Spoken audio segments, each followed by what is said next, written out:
Welcome to Shalom World Podcasts.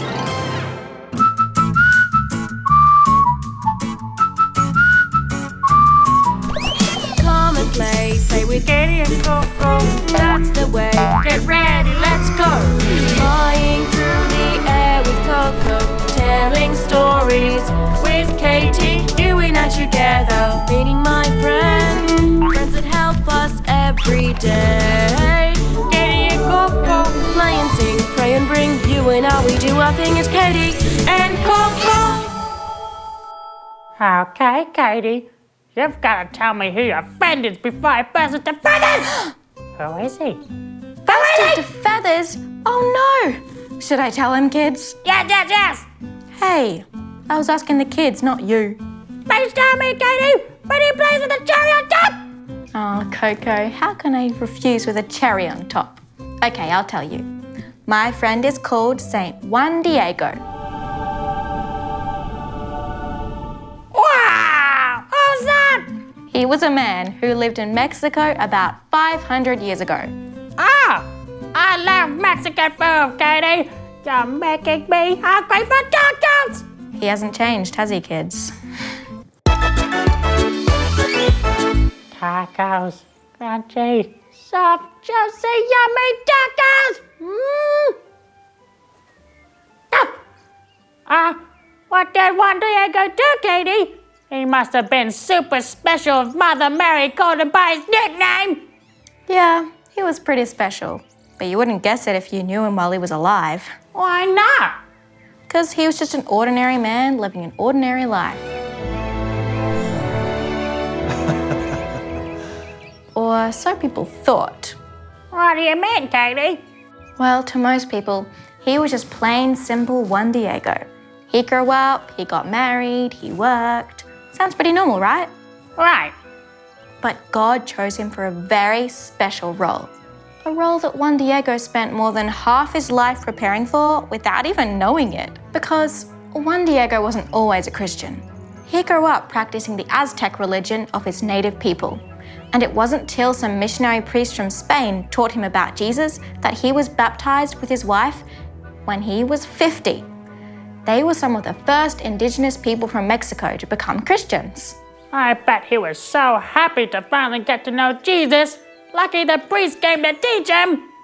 He was happier than ever, Coco. Imagine not knowing anything about Jesus for 50 years and then finally being able to love a God who loves you in return.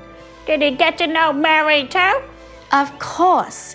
Juan Diego loved God even more for giving him his own mother Mary to be his mother too.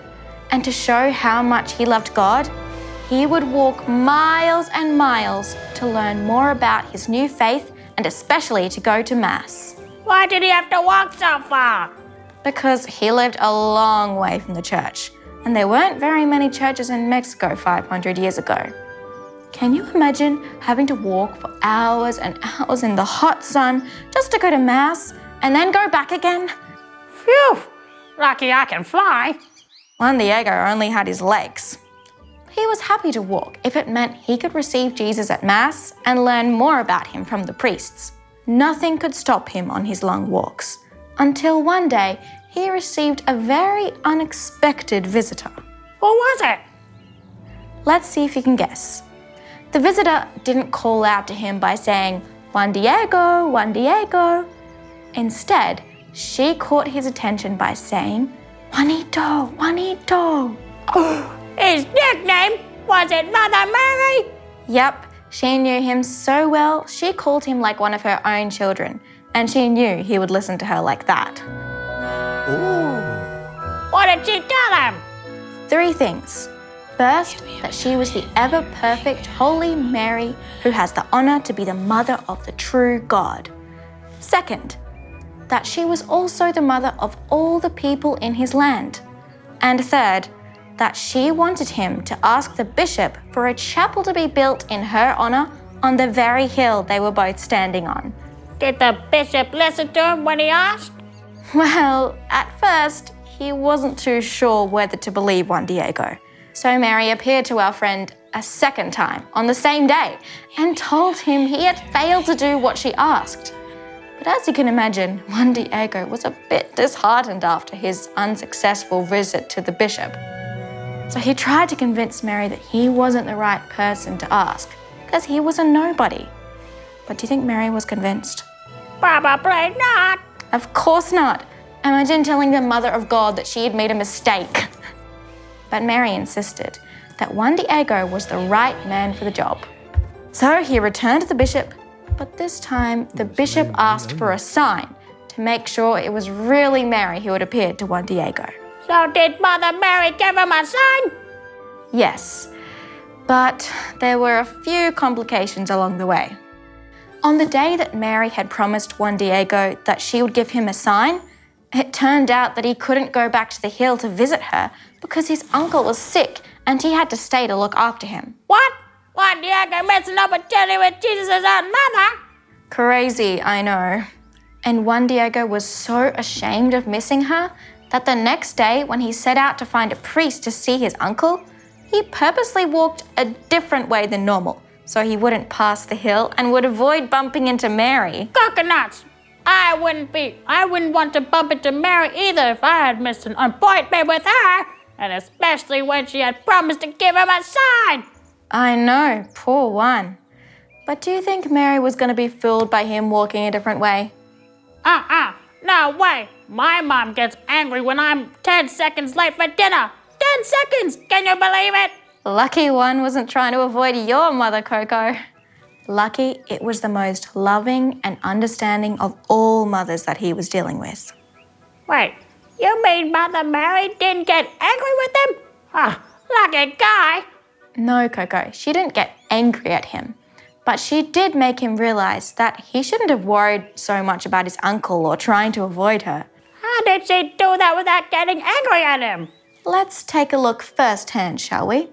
So, Juan Diego was hurrying along, worrying about his uncle, worrying about Mary's request, when all of a sudden, who does he see standing there? Mary, the Queen of Heaven once more, just as beautiful as he had seen her the last time. What did she say to him?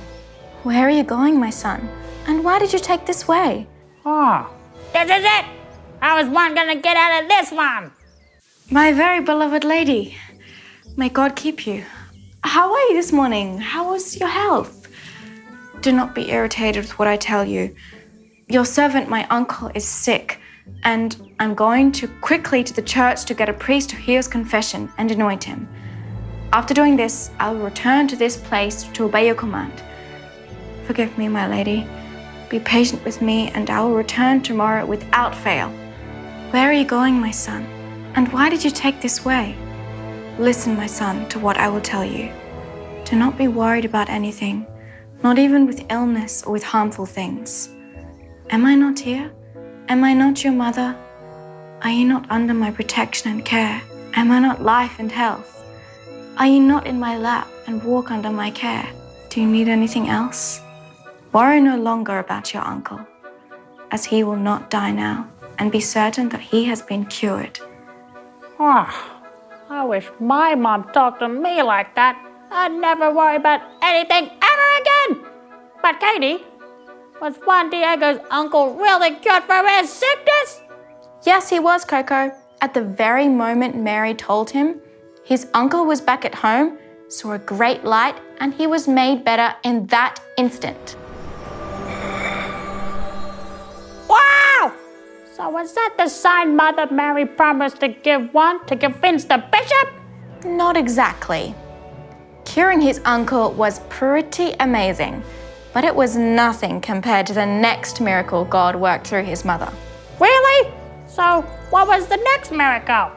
Our Lady told Juan Diego to go back to the hill where they met, climb to the top, and then collect the flowers that were growing there and bring them to the bishop. Is that it? What's so special about flowers, Katie? They were roses, the most beautiful roses, and they were growing on top of the hill even though it was the middle of winter when it's normally too cold for roses to grow. But that's not all. Once he had found the roses on top of the hill, Mary herself placed each one carefully in his cloak before sending him away to show the bishop. So off he went, convinced that the bishop would certainly believe him once he had seen the miraculous roses he carried. Only the roses weren't the only thing the bishop saw. When one opened his cloak to show the roses, the bishop was astounded to see the Virgin Mary with his own eyes. She was standing above the roses, resting on Juan Diego's cloak. No way! Yes, way. After seeing this miracle, the bishop was absolutely certain that Juan Diego was telling the truth. And the chapel was soon built on top of the hill, just like Our Lady had asked. And inside that chapel, people from all around the world still come to see Juan Diego's cloak with the image of Mary, known as Our Lady of Guadalupe.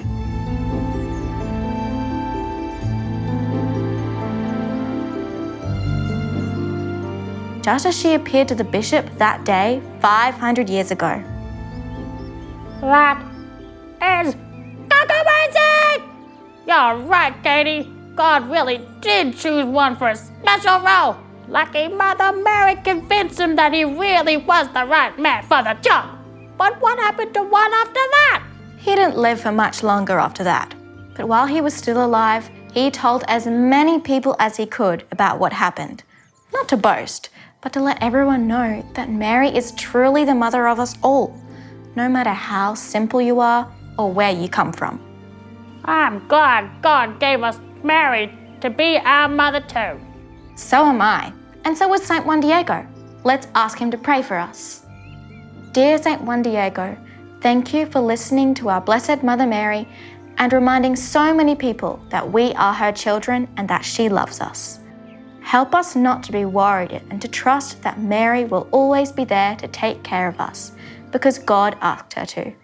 Our Lady of Guadalupe, pray for us. Well, Coco, you liked Juan Diego then? Coco? Hello? Kids, I think I'm gonna need your help. I think Coco's dreaming about tacos again. What? Did someone say tacos? Yep. I'm boring. I'll give 1,000 tacos if I can just meet Juan Diego. Your friends are helping me to be better, Katie. I don't just want to listen to their stories. I want to be like them. And I bet the kids do too. That's great, Coco. That's exactly why we learn about all my friends, the saints, so that we can be like them and one day meet them in heaven with God. Yeah! The tongue twister. Are we gonna do one now, Katie? No, this time we're gonna do something else instead. Oh no. What is it? A riddle. What's a riddle? Wait, I think I know. Is it a name for a violin? No, I think you're thinking of a fiddle. Ah, yeah. Fiddlesticks. A riddle is like a puzzle made of words. So I'm gonna have something in my mind and I'm gonna try and explain it in an unusual way, and then you have to figure out what it is. Okay. Kids, you're gonna have to help me with this one. Let's try one, Katie. All right, let's try with a fairly simple one. Ready? What belongs to you, but other people use it more than you? My hair straightener? Coco, I don't even think you have hair. Sorry. I don't think I hope you don't own one because a little bit strange. All right, let's try different. What else do you have but other people use it more? Okay, what is just yours? Don't try not thinking about things you own, like objects. Try something that belongs to you yourself. What do you have? My feathers. Your feathers, getting close. They're part of you. What's part of you but you can't see it? How do people know that you're you? I say my name's Koco. Yeah, but do you use your name more or do other people use your name more? Other people. Exactly. So it belongs to you, but other people use it more than you. What is it? My name. Exactly. Good job. Simple and easy are not the same thing. Maybe try an easy one next time, Katie. Thanks, kids, for helping me. I couldn't have done it without you. See you next time, kids. Say Juan Diego, our number one hero. Come and play with Katie and Coco. that's the way. Get ready, let's go. Flying through the air with Coco, Telling stories with Katie. you and I together, meeting my friends, friends that help us every day, Katie and Coco. that help us every day. Katie and Coco. Play and sing. Pray and bring you and I, we do our thing. It's Katie and Coco.